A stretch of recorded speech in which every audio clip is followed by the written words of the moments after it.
Hello hello hello. तो स्वागत है आप सबका गुफ्तगू के एक और एपिसोड में, जहां बातें सोच के नहीं बोल के होती हैं। और आज की गुफ्तगू में हमारे साथ है अंशिका। हाय अंशिका। हेलो। केम छो? मज़ामा? बिल्कुल। तो शुरू करें। जी जी। ठीक। तो मेरा फर्स्ट क्वेश्चन ये है तुमसे कि क्या तुम्हें कभी लगा है कि लोगों को स्ट्रांग होना और टू मच होना एक चीज़ लगती है? हम्म इस क्वेश्चन का जवाब देने से पहले मैं तुमसे पूछना चाहूंगी कि तुम्हारे लिए स्ट्रॉन्ग का मतलब क्या है। मेरे लिए स्ट्रॉन्ग का मतलब वो होता है जो पर्सन अपने बिलीव्स, अपने थॉट्स और अपनी चीज़ों को लेके कॉन्फिडेंटली खड़ा है, अपनी वैल्यूज़ की जो रिस्पेक्ट करता है। मेरे लिए वो एक स्ट्रॉन्ग पर्सन है कि मतलब कुछ भी हो जाए बट स्टिल हम्म वो उस चीज़ से कोप अप करके अपनी चीज़ों पे उसका असर नहीं होने देगा और वो मतलब आगे बढ़ेगा। नहीं, वो मतलब एक जगह स्टक नहीं रहेगा, आगे बढ़ता रहेगा। मेरे लिए स्ट्रॉन्ग होना ये है। बिल्कुल हम्म। सही बात है। स्ट्रॉन्ग होना यही है, और स्ट्रॉन्ग होना is not that too much. क्योंकि देखो, अपने जो भी तुम स्ट्रॉन्ग है, तुम अपनी कंडीशन से डील कर रहे हैं, ठीक। और अपनी कंडीशन से डील करने के लिए अगर आप जो भी चीज कर रहे हो, या लिमिट सेट कर रहे हो या बाउंड्री जो भी कर रहे हो, अगर वो दूसरे इंसान के लिए टू मच है तो होने दो यार, क्या फर्क पड़ता है।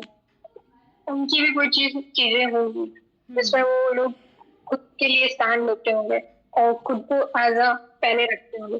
और वही सेम चीज अगर कोई दूसरा पर्सन खुद के लिए करता है तो वो हम लोग के लिए बन जाता है टू मच। हम्म। तो स्ट्रॉन्ग होना is not a too much. Too much correct. तो दूसरा सवाल ये है मेरा कि क्या तुमने कभी अपने गोल्स और अपने एम्बिशंस को हाइड करके रखा है सिर्फ इसलिए कि तुम्हें ये डर है कि लोग क्या सोचेंगे?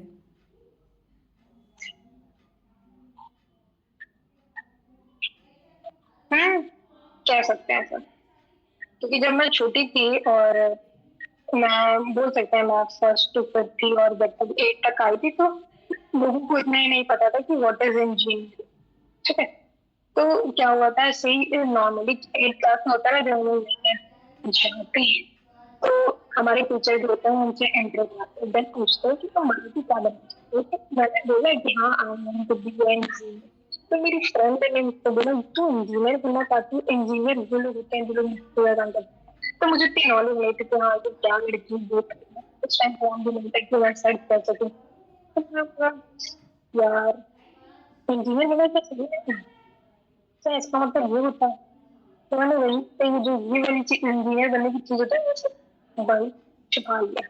दोबारा नहीं किसी ने बताया। तो लॉकडाउन हुआ, फिर नॉलेज आई, फिर मुझे समझ में आया कि हाँ, टू इज इंजीनियर, क्या मतलब होता है इंजीनियर का। और जिस पार्ट की उस लड़की ने बात की, that is mechanical engineer. Engineering के भी काफी पार्ट्स होते हैं। तो वो लड़की बेवकूफ थी। तो मैं नहीं, मुझे नहीं छुपाना चाहिए। मैं बेटर थी, मैंने सही सोचा था और मैं आज वो कर रही हूँ। ऐसा बोल सकते हैं कि मैं एकदम उस चीज पे लगी, बट मैंने अनफॉर्चुनेटली वही पार्ट चूज किया है जो मुझे पढ़ना था, जिसकी वजह से मैंने पीसीएम लिया। और सीएस तो नहीं ले पाए थे, but still I am very satisfied my stream और माय कॉलेज। बढ़िया बढ़िया बढ़िया। तो अब राउंड टू। ठीक है। Situation based question. यहाँ पे कुछ ऐसा होगा कि मैं तुम्हें एक सिचुएशन दूंगी और तुम्हें खुद को इमेजिन करना है उस सिचुएशन में और बताना है कि अगर तुम उस सिचुएशन में फंसो तो तुम कैसे बाहर निकलोगी। रेडी? रेडी। तो पहली सिचुएशन ये है कि इमेजिन करो तुम एक रूम में हो जहाँ पे सब कॉन्फिडेंट लोग हैं। ठीक है, सब कॉन्फिडेंट लोग हैं। अब तुम यहाँ पे क्या करोगी? तुम डर के पीछे चली जाओगी कि आगे बढ़ोगी? डर के पीछे जाने का मतलब है कि उस जगह का रिग्रेट जिंदगी भर दिल में, और वहीं बैठ के लोगों को देख के थोड़ी देर बाद लगेगा शायद मैं कुछ नहीं आता, सुना सुनाऊंगा, बट नहीं यार, ऐसा तुम सोचो, you plan, I will like them. मैं क्लास में थी तो मतलब केवी में पढ़ी है तो राउंड एक बहुत ज्यादा इवेंट्स होते रहते हैं, उसमें एक प्रॉपर्टी में मामला समझा था, कोई भी अपॉर्चुनिटी तुम्हारे सामने है, क्योंकि डर तो लगेगा, हम सामने हैं, डर लगेगा, बट एक चीज अपने आप से बोलनी है, यू कैन, यू विल, बस। मैं मुंबई में बहुत बहुत बोलते रहता और अपने आप से पास मत दिखो, भाई है दुनिया तुमसे बेटर है, छोड़ साइड है, तो मैं खुद को देखूँ, मुझे बेटर करना है, आई एम, आई विल। तो अगर तुम उस सिचुएशन में तो होगी तो क्या करोगी? मैं उस सिचुएशन में हूँ तो मैं बैठी रहूंगी, थोड़ी देर नर्वस लगेगा, फिर कॉन्फिडेंट, यस आई एम, वो कर सकते हैं, मैं क्यों नहीं हूँ, बस यही बोलो, वो कर सकते हैं, मैं क्यों नहीं हूँ, बस आ गया कॉन्फिडेंट। तो सेकंड सिचुएशन, ठीक है, इमेजिन करो ओके। कि तुम्हारी किसी से लड़ाई हो रही है, तुम्हारा आर्ग्यूमेंट चल रहा है, ठीक है, और अब तुम्हें रियलाइज हुआ कि तुम गलत हो। अब तुम इस सिचुएशन को कैसे डील करोगी? तुम अपनी गलती वहां एक्सेप्ट करोगी कि लड़ती रहोगी, अपनी बात पे अड़ी रहोगी, क्या करोगी तुम?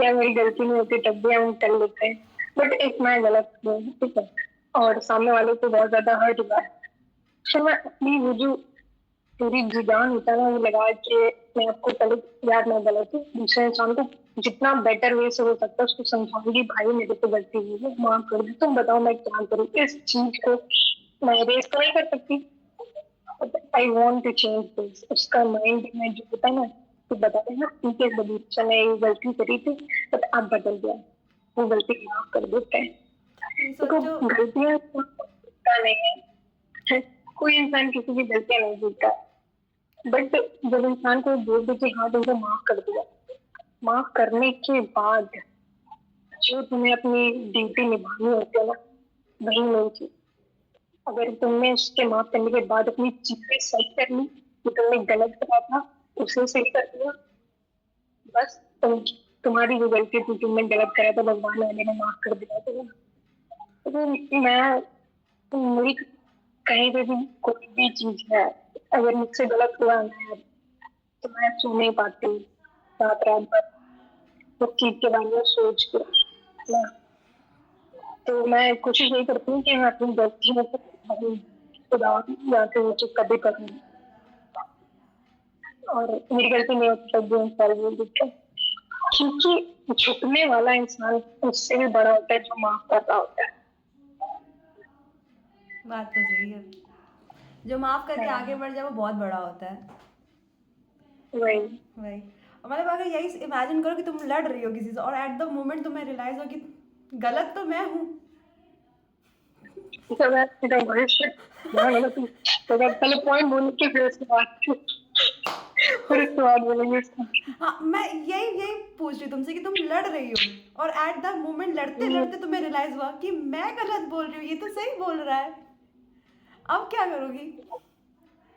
मैं मतलब और तुम्हें नहीं गलत हूँ, क्या करें, अब तो इसको तो लग रहा है कि मैं सही हूँ, कर रही हूँ, तो भाई माफ कर दे, हो ऑन गई द स्पॉट, गलती। ऑन द स्पॉट एक्सेप्ट कर लोगी मैं गलत हूँ? हाँ, यस यार, देखो खुद की गलती को एक्सेप्ट करना is not a big deal, rather than उस अपनी गलती को शील्ड बना के बस लड़ते रहना, फिर उसमें क्या बहस होगी पर।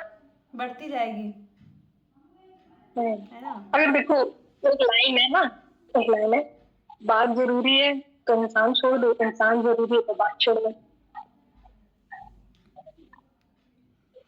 बात तो सही है। हम्म। तो now we are coming to our third round, rapid fire round. Okay. Are you exciting? Very much.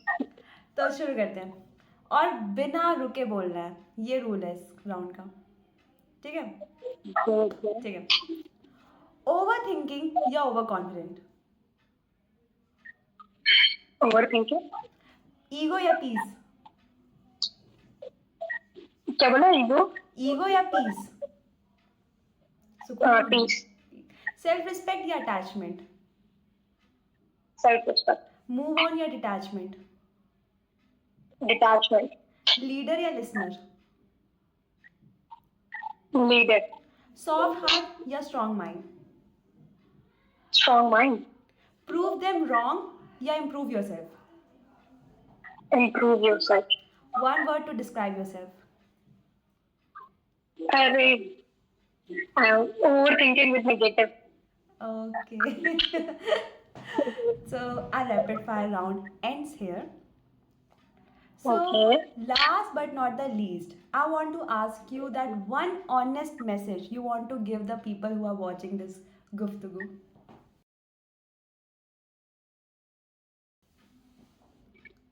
हम्म, देखो, सब लोग तो पॉडकास्ट देखते हैं और सबने नोटिस करा होगा कि इसमें हमेशा सिर्फ फेमस पीपल आते हैं। क्या जो फेमस है उनकी कोई स्टोरी नहीं होती? क्या उन्होंने कुछ एक्सपीरियंस नहीं करा होता है? क्या उन्होंने कुछ सीखा नहीं होता? Hmm. सब सीखा होता है। तो एक ऑर्डिनरी पर्सन की पॉइंट ऑफ व्यू की वैल्यू अगर आपको करनी है तो आप अंशिका तिवारी गुफ्तगू को ज्वाइन करें। नहीं, तो जैसे तुम इतने सारे पॉडकास्ट देखती हो तो यार हर पॉडकास्ट से एक कुछ ऐसा बताओ यार कि सीखने को मिलता है ना? पॉडकास्ट देखती हो तो कुछ वहाँ का कुछ ओवरव्यू दो। वहाँ से अगर तुमने कुछ ऐसा सीखा हो कॉमन चीज़ तो शेयर करो हमारे दर्शकों से। कॉमन चीज ये एक चीज कह सकते हैं कि बड़े लोगों ने कहा है कि दूसरों के एक्सपीरियंस से सीखो। तो खुद से एक्सपीरियंस करने में बहुत समय बर्बाद हो जाएगा, तो बेटर है कि तुम दूसरे के एक्सपीरियंस से सीखो। और पॉडकास्ट में ना जितने भी लोग आते हैं वो सब अपनी जर्नी शेयर करते हैं। तो उनके पास क्या प्रॉब्लम आई थी, तो उन्होंने उसको कैसे डील करा, उस टाइम उनका क्या माइंडसेट था और वो कैसी परिस्थिति से गुजरे, देन उन्होंने उस चीज को कैसे ओवरकम किया, है ना। और भी चीजें बताते हैं कि वो बहुत फेमस है तो इस चीज से उनको क्या मैरिट होता है या डीमेरिट होता है। तो ये सब चीजें पॉडकास्ट से पता चलती है। अगर आप कुछ चीजें या फिर अपनी उम्र से ज्यादा चीजें सीखना चाहते हो तो लोगों की बात है। Being a good listener is better than anything.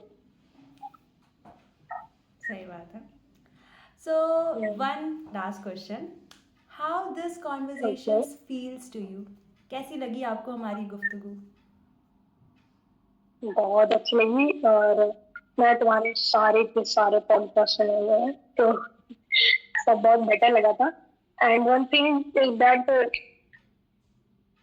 कि न्यू चीजें लोग कैसे बोल रहे हैं या वो कैसे कैसे कर रहे हैं, उनकी कैसे चीजें हैं, ये चीज जानना इम्पोर्टेंट है।